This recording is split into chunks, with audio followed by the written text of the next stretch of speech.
Hello there, welcome to another musical musing. I'm Jim Hustwit, and my musical musings are basically me sharing ideas, thoughts, learnings from my time working in the music industry as a composer, producer. Today's topic is irreverence. Irreverence.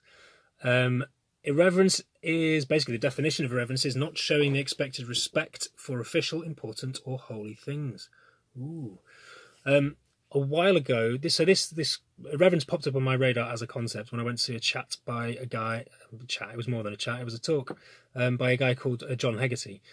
He is one of the founding members of BBH, which is probably one of the world's biggest advertising companies, the madmen of the modern generation. And he talked about the importance of irreverence in art, and like specifically that BBH, with their work, they always try to bring in a certain amount of irreverence. I kind of have come to believe that it's probably one of the most important elements of being a creative.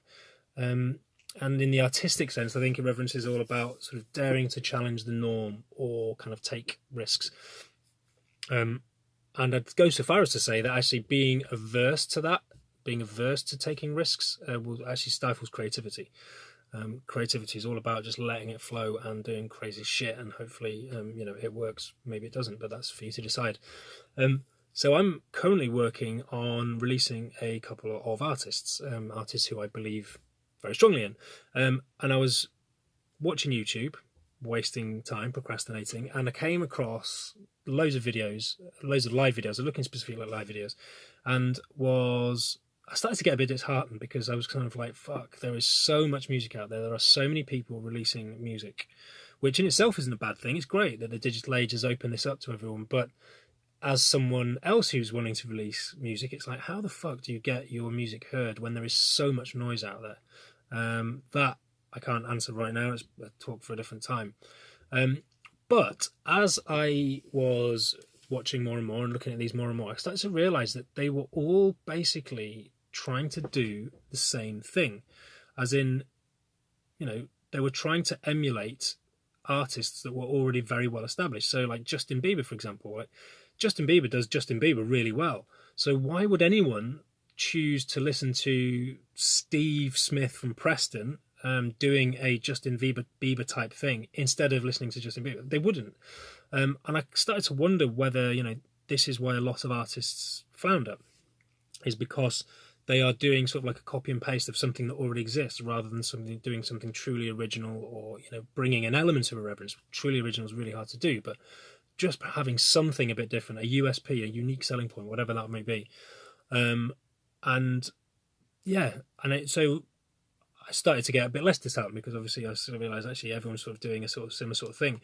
And you kind of started to think as well about sort of Hollywood and film, and like there's a lot of kind of the same formulaic filmmaking going on in Hollywood, and a lot of reboots, rebooting Ocean's 11 with Ocean's 8, Ghostbusters, Total Recall, Point Break, all amazing films to begin with that have been rebooted in the hope of what? In the hope of making them better? And I suppose it's probably just cashing in. It's like it's a money thing. It's using the name, and maybe that's why labels release stuff that sounds like other stuff, is they're just trying to make money rather than actually create art. But I just sort of think, why not dare to be different? I think it's almost easier to try and do something different and find an audience for that than it is to try and already sort of battle for some kind of market share with someone who's already fucking million times bigger than you already. Netflix, on the subjects of sort of movies and stuff, are a classic example of a company that dare to do things a bit differently, and as such have some amazing cool programs out. And they're sort of powering this kind of TV renaissance, whilst Hollywood are kind of dwindling cinema seats, making the sort of same old stuff, very formulaic, in the hope that don't hope it works. But yeah, and I'm under no illusion that kind of being irreverent is easy. I appreciate it's not. It takes a lot of time and experience, I think, to know your sound and to be able to do something irreverent. Whether or not my shit is irreverent, it probably isn't. I'm trying. So yeah, it's not an easy thing to do, but I just sort of feel like, I think we tend to bow down before kind of official, important and holy institutions and practices. But I kind of wonder if the greatest reward, and indeed art, comes from daring to be irreverent. So boom, there you go. There's my thoughts on irreverence.